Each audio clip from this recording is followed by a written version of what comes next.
नमस्कार मित्रांनो, लग्नानंतर होईलच प्रेम या मालिकेच्या 11 जानेवारीच्या भागामध्ये मित्रांनो एक आता जबरदस्त प्रोमो आपल्यासमोर आलेला आहे। त्यामध्ये आता आपल्या काव्या मात्र आता पारच्या मिठीत कशी पडते आणि आता रम्याला तोंडावर कसे आपटवते हे बघणं आता खूपच असं इंटरेस्टिंग ठरणार आहे।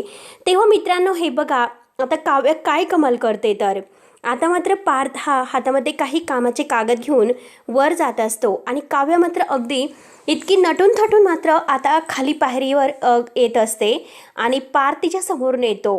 आता दोघंही आमने सामने येतात आणि तेवढ्यात काव्याचा पाय घसरतो आणि पार्थ लगेच आता तिला धरतो आणि दोघं एकमेकांच्या मिठीत येतात, एकमेकांकडे बघत असतात। काव्या खूपच छान तयार झालेली असते, साडी वगैरे नेसून आणि खूप छान सुंदर ती दिसत असते केवळ पार्थसाठी। तेव्हा मात्र आता पार्थ तिच्याकडे बघतच असतो आणि आता रम्याचा खूपच जळफळाट होतो। रम्या मात्र आता सगळ्यांच्या समोर येते, सगळेजण आता तेथे असतात आणि पार्थ आणि काव्याला पाहत असतात आणि तेवढ्यात रम्या ही घाईने तोरात येणार तोच लगेच ती अगदी पाय घसरून तोंडावर पडते। सगळेजण मात्र आता रम्यावर खूपच हसतात। शेवटी रम्या ही तोंडावर पडलेली असते आणि पार्थ आणि काव्या मात्र एकमेकांच्या मिठीत असतात। तेव्हा आता रम्या जोरात ओरडते, पार्थ मला अरे हात तरी दे।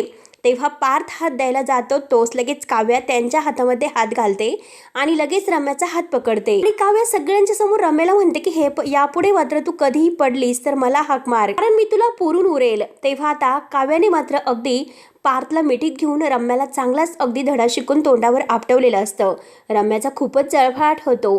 तेव्हा मित्रांनो आता पुढे काय होतं हे बघण्यासाठी आपल्या चॅनलला नक्की सबस्क्राईब करत राहा। धन्यवाद।